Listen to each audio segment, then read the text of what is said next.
going to share my screen. Thanks very much. Okay.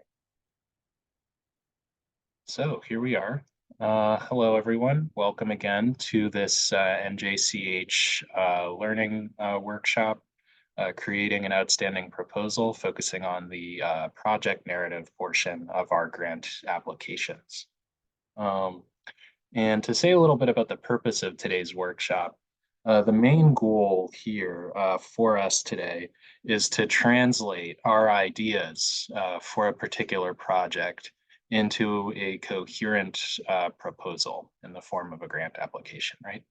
Um, so something that's really critical to underscore sort of at the outset here is that all of our grants here at NJCH are project grants. All of your applications, therefore, will need to be communicating a clear project with a clear plan, right? That's kind of the idea here. We cannot offer general operating support at this time. So because all of our grant funding opportunities are geared towards projects, that sense of the project in the grant application is what needs to come across most clearly in order for that application to be successful. A good idea is not enough. That's kind of the mantra that we go back to, on this side of the funding desk here. Some quick figures that we can share with you guys. We typically fund, in the most recent grant rounds, we've funded at a rate of between 30 and 40%. In terms of the applications that end up receiving funding from us versus the total number of applications that we receive in a particular cycle. So it's a fairly competitive process, and in order to be the most competitive possible proposal, your project idea needs to be translated into a clear proposal that has been evaluated to be both practical as well as possible by our external evaluators. We do have some additional resources, some worksheets for both the application budget as well as the project narrative that we will send out and post after this workshop as well, just in case those resources are useful to you. So, keep an eye on your email inbox following this workshop for those additional resources as they become available. For our agenda in this session here from 12 to 12:45, we'll talk a little bit about, the sort of discrete steps that you would need to take before you really get started with your application. We'll talk a little bit about what makes a competitive project, what kind of goes into making a particular application more competitive than others. We'll talk a little bit about the review criteria that are used by our panels of external evaluators in assessing the merits of your applications.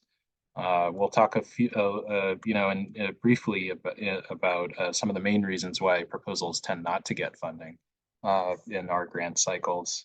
And we'll also talk a little bit about a sample project, just to kind of situate all of this knowledge in context for you guys, kind of underscore things and make everything really clear. So in terms of what you need to get started with an application, there are a few discrete parts to the whole thing that we'll talk a little bit about here, just so that we're all kind of clear on what goes into those. So the discrete parts of the application that you'll need to have, in order to get started is some semblance of a project narrative. This can be rough in draft, right? You would also need some support materials, although those are optional. They're not required for submission with our applications here. And you would also need a project budget in the form of an Excel spreadsheet. There's a template file that is available in the application form itself in our grants administration system that you guys can download and fill out. And you also need access to some basic information about your own organization, including your organization's budget, the unique entity identifier, the number that you guys receive from sam.gov. You'd need access to your organization's financial materials, including access to information about the number of full-time equivalent employees that your organization currently has. Once you have all of those elements together, you're roughly able to get started with the application process in our grants administration system. Before you start working on the project narrative, it definitely makes sure that you have the materials that you need in order to get that started. That would include those support materials we were talking about. The project budget for sure. We actually recommend, as a general best practice that you sort of start with the budget for your project. Start by putting a sort of draft budget together and then building the project narrative out from that. That's generally a good way to get the process started. And if you feel as though you're missing something before you get started, definitely ask questions of other individuals at your organization as well as program staff here at NJCH. We're always able to help you guys out and resolve any difficulties as those come up. There are a few relevant questions to answer, sort of really before you begin writing your project narrative. And these questions are relevant to all project grants, not just the ones that we offer here at NJCH. And some of these questions that you might want to keep in mind before you start writing your project narrative are these here on this slide. You're going to want to think a little bit about who the project is for, right? Who the primary or target audience is. And the second, almost more important question, how are these people involved, right? How is this target audience, population or community being directly involved in the design or development of the project that is being put together by your organization? Um, what is the problem or the need that this project addresses, right? Sort of what are the stakes of your organization's doing this work in the community? And also, why is your organization the one to do this work, right? A well-crafted project narrative will communicate to evaluators a sense of your understanding of why your organization is the one that should be the one doing the work described in that project narrative. You'll also want to have a sense of what the specific outcomes of the project will be, some sense of kind of deliverable that you're going to have, at the end of the grant period, as well as the specific steps that you'll take in order to reach that outcome or produce that deliverable. And we recognize that that can look a little bit different for everyone. Every organization, even if those organizations are working with similar missions in similar fields, success is going to look a little bit different for everyone. And at this stage, at the application stage, we really want to know, what success looks like for you specifically. So talking a little bit about that in the assessment portion of the application is a good practice to keep in mind as well. In terms of what makes a competitive project, a few, I mean, like a lot of these points are pretty basic, right? And you'd expect to see a lot of this, stuff in a workshop like this one. Following the grant guidelines is 100% going to make your project more competitive than anything else. Requesting only eligible expenses as opposed to ineligible expenses. We'll get a little bit into that distinction later in the workshop, but just kind of the basics in terms of following the grant guidelines, making clear that you've internalized the information that's contained there. We also want to have a sense at the application stage that the project you're requesting funding for actually matches the funding priorities of NJCH as an organization. I could go on about this, that, and the other thing that we're interested in funding, but I think three salient points that we try to keep in mind here is that our organization is interested in expanding access and participation in the humanities, broadly construed. We're interested in creating more diverse organizations and leadership in the public humanities sector in the state of New Jersey. So that's another thing that we want to do. And we want to increase focus upon historically excluded voices and communities, right? I think a lot of those concerns are sort of shared across the philanthropic sector, as a whole in this state. But that emphasis on, diversity, historically excluded or underserved populations, as well as the humanities content portion. Those are some good salient points to keep in mind as you prepare your applications for submission. A competitive project is going to have a really clear project description. The what of the project, what you are doing, what the core scope of work is, that's going to come across really, really clearly in a competitive project application. So arguably, this is the most important part. The stakes of your work are important, right? The reason why you're interested in a particular thing is important. But if you can't tell us what the project is, sort of what you are doing to address that need or interest of your community, then the why you're doing it, that's maybe less relevant of a question. So we do want to have, if we have to pick and choose, we want to know what you're doing as opposed to why you're doing it, right? But that isn't to say that we don't want to know why you're doing a particular project's work, right? If we're going to talk about the stakes of work, its significance with respect to a particular community or a particular population, there's two ways that we like to think about that from an organizational perspective, and we like to think about that in terms of the project's value to its target audience, right? Its primary target audience, as well as the project's value to the organization as a whole, right?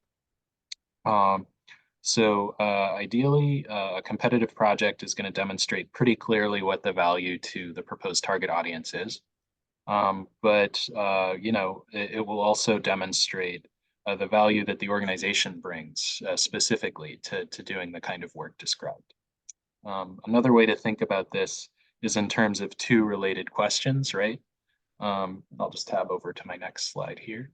Why are you doing this, right? The question there being sort of what is the work of the project? What kind of value is that bringing to its target audience, right? Why are you doing this specifically as opposed to some other kind of thing? And then why are you doing this, right? We've established what the project is and what its value to its proposed audience is. So what value is the organization itself kind of bringing to the work proposed in the application, right? A competitive project is going to communicate answers to these questions very clearly and in kind of simple language and stuff like that. So now that we've talked a little bit about the competitiveness aspect of grant seeking with us, we have a platform now to sort of drill down into the review criteria that are used by our external evaluators to assess the merits of your applications as they come in. For those of you who are unfamiliar with how grants are made by NJCH, our applications are actually reviewed by committees of external evaluators who are recruited largely from our pool of existing and former grantees. So the evaluators who score applications for us are actually your peers, humanities professionals and scholars, living and working in the state of New Jersey. Those great folks are using these review criteria here on this slide in their assessment of your applications, right? The folks are looking at the project plan and outcomes of the project. They're looking at the humanities content of the proposal, as well as the team members that are going to be involved in kind of bringing that proposal to life. They'll be looking at specifically what information you currently have about your audience for this project and the strategies that you're going to be doing to employing to reach out to that audience or those audiences. And the folks will be looking at the budget submitted with the application, as well as your organizational capacity too, in determining the merits of each individual application. So in these next couple slides, we're going to take a look at each one of these review criteria individually, and we'll kind of unpack what each of them is kind of looking for and what all of these terms kind of mean in context.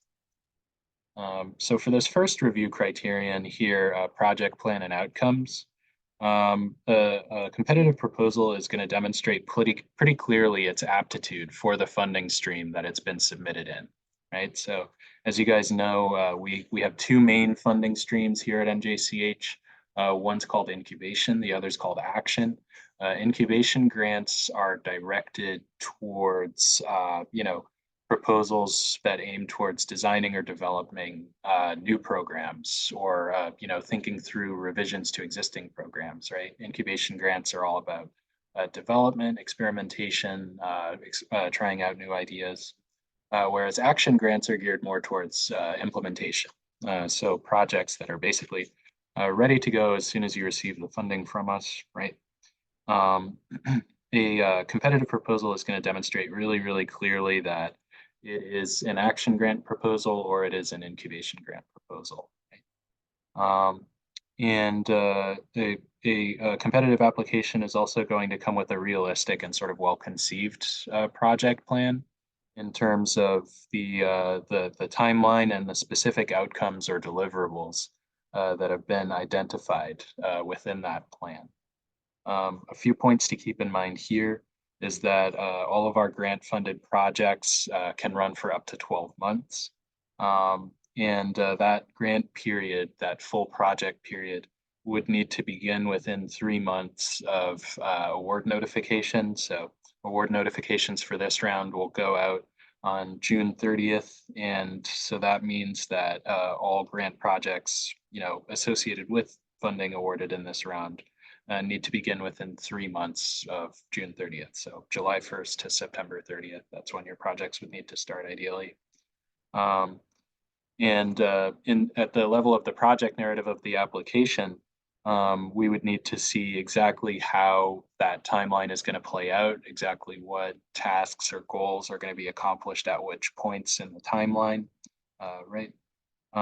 There should be a clear sense of the outcomes and deliverables, even for incubation grants, right? Obviously, these are going to look a little bit different because, again, like action grants are about doing a thing versus incubation grants are sort of about thinking about stuff and developing things. But if you're seeking incubation grant funding for a strategic plan for your organization, that strategic plan is in and of itself a kind of outcome or deliverable for the project. So even for incubation grants, we'll want to have a clear sense in the project narrative of the kind of outcomes and deliverables that we expect sort of coming out of the work of the project. In terms of assessment, this needs to be meaningfully connected to the project goals, right? It doesn't necessarily have to be a formal assessment. And we're really just looking for evidence that you have sort of thought from your perspective about how you know if your project is a success or not, right? What are the specific indicators that matter for your work in terms of determining how well or how not well the project went during the grant period? Defining what you wish to measure is often more important than specific methodology, at least at the application stage. So saying, including statements to the effect of we're looking to measure this, that, and the other thing at the assessment stage of the project. That having a clear idea in mind of what you want to look at is more important than having specific methods or methodologies kind of queued up to assess those. Again, kind of going back to those ideas about what makes a competitive project. Why is your organization doing this, right? Keeping that question in our heads can help to make these points about the project plan and outcomes just a little bit clearer there. Looking at this next review criterion here, just making sure my slides are moving. There we go. So humanities content and project team. This is a pretty big criteria for us. Again, keeping in mind the funding priorities of our organization, right? And how we are an institution that exists to advance and promote the public humanities. in the state of New Jersey. This review criterion kind of gets directly at that funding priority of ours. And so a competitive application with respect to this criterion specifically is going to be really deeply engaged with the humanities from the outset. We're going to be looking for evidence that the work of your project centers humanities topics and practices. A humanities topic might be something like, history, philosophy, ethics, jurisprudence, your usual humanities disciplines. A humanities practice might be, a sort of critical inquiry facilitated by a lead facilitator or discussant. There could also be a sort of oral history component coming out there. Humanities topics and humanities practices are related, but sometimes distinct as well. We're looking for both ideally, or just one. Um, and we're really looking for project narratives and applications that are kind of pursuing complex questions and ideas, giving people platforms to engage with questions and ideas, engage one another in dialogue. We're really looking for opportunities for kind of active learning and engagement as opposed to sort of passive engagement of an audience. The Sage on Stage model of humanities programming has largely fallen out of favor, I think, in the present. We want to sort of move away from programming options like the lecture format, which facilitate more passive audience engagement, and we're really looking for more opportunities for active learning in that space. And additionally, when evaluators are assessing the humanities content and project team, described in your project narrative, they're looking for evidence that the project team is actually well suited to doing the work of the project. So, say, for example, you're interested in seeking funding to put together a new exhibition for your small historic house museum.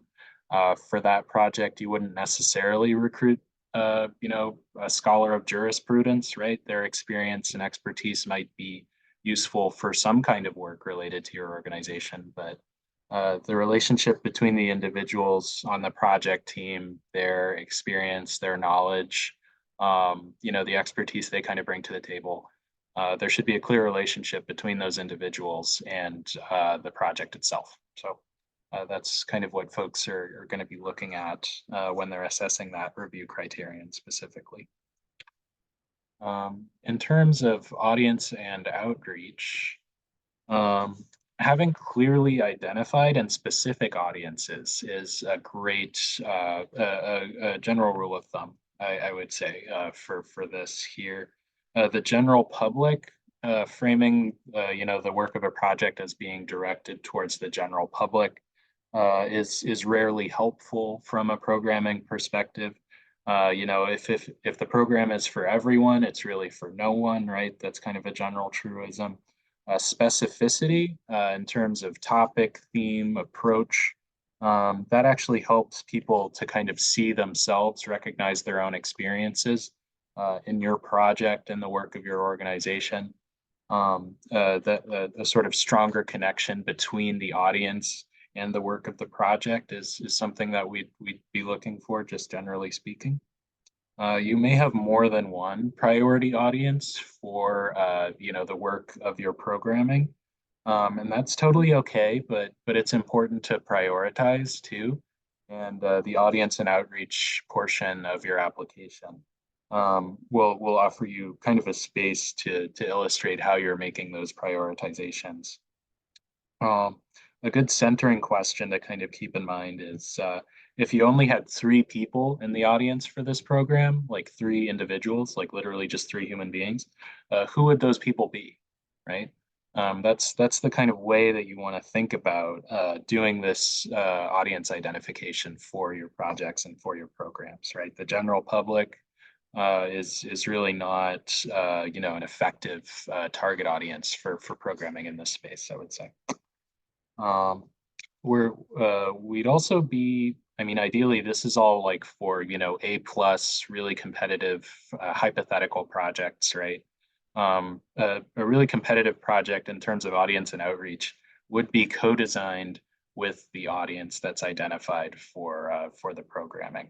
It's rarely a good strategy to sort of build something for an audience without first figuring out what that audience's wants and needs are, right? And generally speaking, if they help to build it, those people are going to be more likely to come to the thing, right? That's a general truism with programs development too. Um, we're looking for evidence that the project is going to be serving underrepresented or marginalized audiences and or tells the stories of underrepresented or marginalized peoples. And there, we keep in mind that there isn't a single definition of marginalized or underrepresented audiences, right? That tends to vary depending on the context. So really, your project narrative is going to be doing the work of helping us to understand who these people are in your community, and sort of why they're underrepresented or marginalized, or why that terminology in fact matters. A good project narrative is not going to have a sort of static single definition of a marginalized or underrepresented audience, but it's going to sort of tell the story on its own terms of who these audiences are and how they're being served by the work of the project. And this is kind of the most important part with this bit of it. Um, the project narrative portion should communicate something about how you are going to reach your audience, right? There should be a kind of clear strategy for making this connection if you don't already have a connection to that intended audience, between your organization and the target audience for the programming. If you don't yet have a connection to your intended audience, and if the project narrative doesn't include a plan to sort of make that connection or begin building it, then the application is unlikely to be successful. So this is a really important point to kind of underscore here at this point. If you are designing your program for a specific audience or a specific group, it's definitely better to have clear strategies for making those connections if you don't have them already. One possible exception exists to this kind of general truism, and that relates to incubation grants specifically, which can actually specifically be about audience development, formative or front end evaluation, or building partnerships out. So, you can request money through the incubation grant funding stream for any and all of those objectives. But still, most competitive applications are going to do something to show that this work is possible, right? That those connections are formative or desirable or viable in some other way, right? That's really what evaluators are kind of assessing with this review criterion specifically. So just a few things to keep in mind. For this last review criterion, budget and capacity, and we'll talk a little bit about this one in more detail in the following session that starts at 1 o'clock here. And we're really just looking for evidence that the project budget actually matches what the narrative communicates about the work of that project. You'd be really surprised how often there is a kind of mismatch between these two things. But often, and we'll talk more about this in the next session, but the budget tells a story, in and of itself of, a particular scope of activity, right? Scope of work for the project, kind of lays out all the specific tasks. And then sometimes the project narrative will describe, a scope of work that's completely different from the costs that are actually being requested in the application budget. That's kind of a no-no from our perspective. So we do want these two documents to kind of mutually reinforce one another to tell the same story as much as that's possible. As far as this capacity requirement goes, we're really just looking for evidence that the project makes sense within the organizational context, right? Kind of part two of the why questions that we talked about earlier, like why are you doing this? We'll get into much greater depth about this capacity issue in the next workshop on budgets. But again, the project narrative, a competitive project narrative, would illustrate something about the organization's capacity to do the work, that it's both possible, practical, and desirable for this organization specifically to do the work that's outlined. Um, and now that we've talked a little bit about the review criteria for NJCH grants, um, let's talk a little bit about some major reasons why proposals that ultimately don't get funded. And keeping in mind that our grant cycles have been pretty competitive recently, and the last cycle we funded at a rate of about 30%. So again, like it's a lot of times proposals are not funded simply because the competition was really steep, and that's about that. But there are some salient issues that we've been noticing, in our desks here, that bear bringing up in this workshop context, just because we see these issues so frequently. And top of the list, by hands down, is that the proposal isn't funded because it lacks a sort of strong humanities focus, right? Keeping in mind that we are, in fact, an organization that exists to advance, promote, champion the public humanities in the state of New Jersey. That humanities element is going to be a big ticket item for us at every stage of assessment. So yeah, it's really clear, or it's really important to have that humanities focus come across clearly in the project narrative when you submit your full application. Another reason why proposals may not be funded, even if they're otherwise well put together, is that the project plan itself is unclear or vague. And by project plan, we mean the what, right? So not the why of why you want to do this work, why this work is important and necessary in the community, right? We want to know what specifically, which specific tasks, which goals, which expenses incurred. That's kind of what we're talking about when we're talking about project plan, right? The what of the proposal needs to be really clear and specific in order to be fundable from our perspective. Um, Another reason why proposals tend not to be funded, in our grant cycles is because there isn't a defined audience associated with the work of the project, and or that project lacks a public focus. This is something that we see pretty frequently from our applications coming from our university partners. A lot of times the programming that they're designing has a lot of like meaningful potential impact for students and faculty affiliated with the university, but not for the broader community in which the university or the college is embedded. So that lack of a public focus would actually make a particular application less competitive from our perspective. An uncompetitive proposal would not involve the audience, right? Competitive proposals generally do, and the earlier you involve your audience, generally the better. In terms of designing and developing your programs. And the last reason is that it doesn't match our funding priorities in some other way, shape, or form. So, keeping in mind that a lot of times the reasons why proposals aren't funded don't really have to do with the content of the proposal themselves. A lot of times it's these sort of bigger issues like alignment with our funding priorities, involvement of the audience, right? It rarely, if anything, it rarely has anything to do with how well a proposal is written. A lot of times the issue is with the what and how clearly that's being communicated. Um, so just to kind of put a lot of these lessons in context here, I thought we could talk a little bit about a sample project, which was put on by the Roebling Museum in Roebling, New Jersey. The project title was To Be Good Neighbors, and this was an incubation grant project from 2021. So it's a little before my time, but I've heard a lot about this project from other NJCH staff, so I feel equipped to talk about it now. So from their proposal, this organization had been urged by their local community to acquire and preserve a house that was located across the street from the museum, which was, significant for, understanding of how folks lived in the 20th century, in industrial immigrant workforce housing in a company town. So kind of related to the theme and overarching programming of the museum as a whole, they've been urged by their community to acquire this house across the street, which they went about acquiring, and they got it, and so they own that house now. At the time they submitted their proposal.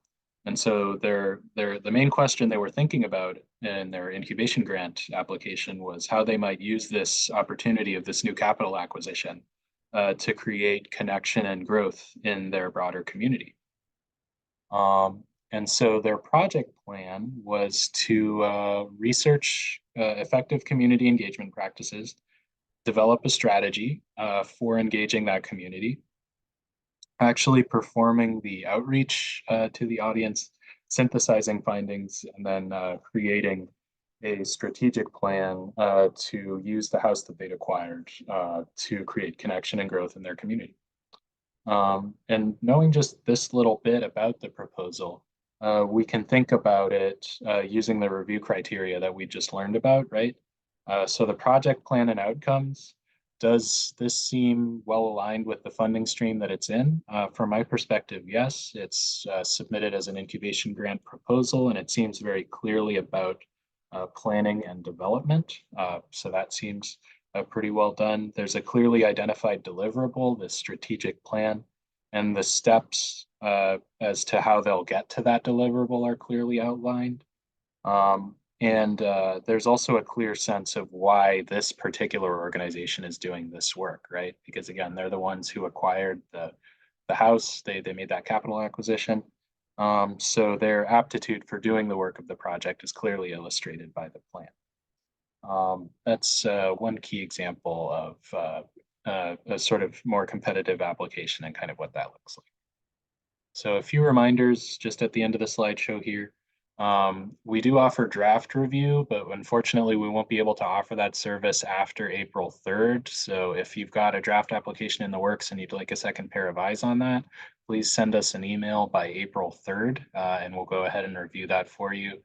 You can also feel free to schedule grant consultations with us, both myself and Gigi, and definitely feel free to get in touch with us via email to set up an appointment for that if you're interested in taking advantage of that resource. As you all know, the grant application deadline is on April 16th at 11:59 p.m. And the award notification will go out by June 30th. So in case you want to mark your calendars for that now. And I'm going to go ahead and stop sharing my screen at this point so that we can take a few questions. So does anyone have questions that they'd like addressed at this stage?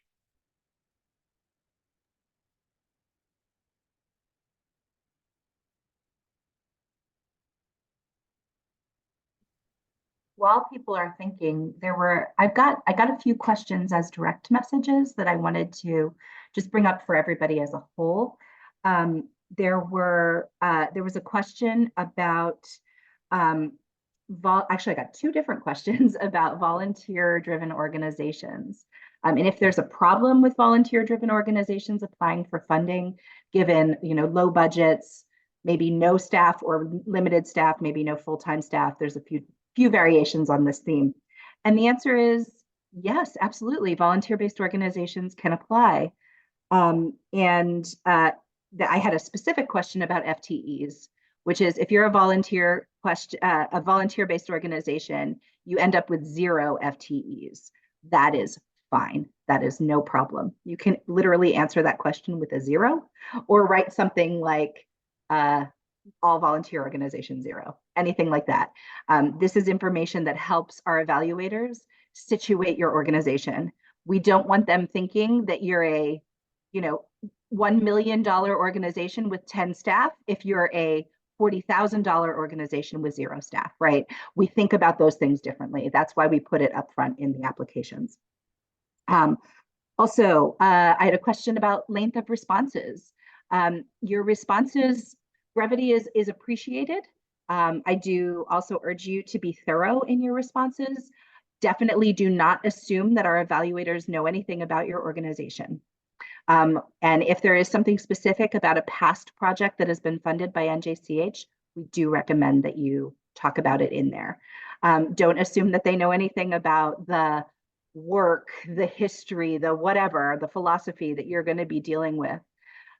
So brevity is appreciated, but at the same time, answering the question thoroughly is definitely the best way to approach that question. And we do have character limitations that are in the applications, as well as recommendations for how long we think answers should be. Um, the only difficulty we have when responses tend to go very long is that sometimes those responses get a little convoluted for evaluators. So really focusing on your project is the best way to do this. And then I just want to reiterate that what Sylvester mentioned, we are happy to do draft evaluation. And I want to be very, very clear that drafts can be really drafty. We are not looking at your spelling and grammar. I have done very effective draft evaluation with a bulleted list because they just didn't get a chance to finish out, writing out the narrative as it was. It's not a problem. We're happy to take a look if you are uncertain about this or to talk it through with you on a case by case basis. I also see there's a question in the chat. I'll let you answer, Sylvester. Can facilitators be current staff at the organization if their area of expertise aligns with the project? Yeah, I was just typing a response to Lisa's question in the chat. To your question, Lisa, yes, there's no hard and fast rule that program facilitators need to be external to the organization, so they can very much be recruited internally from staff. So yeah, that's an easy question to answer. Yeah, this is actually a really common misconception that you're not allowed to pay for staff related costs or organizational related costs with your grant program. And that is not true. There's some limitations around this, but not a lot. So if staff are doing work, you can pay for staff work out of your grant funding. Please do. And donations of staff time can also be used to match, an award request from us. So we'll go into the mechanics of that a little bit at 1 o'clock. But that's very much a way that people usually make their matches that way. I've noticed is by contributing additional staff time on top of what's being actually requested. So,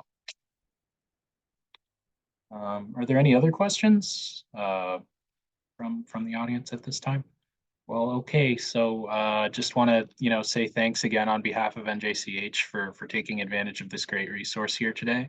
We have another session of the proposal workshop coming up at 1 o'clock, and so at this point we're going to go ahead and stop recording, and let me just go ahead and stop that.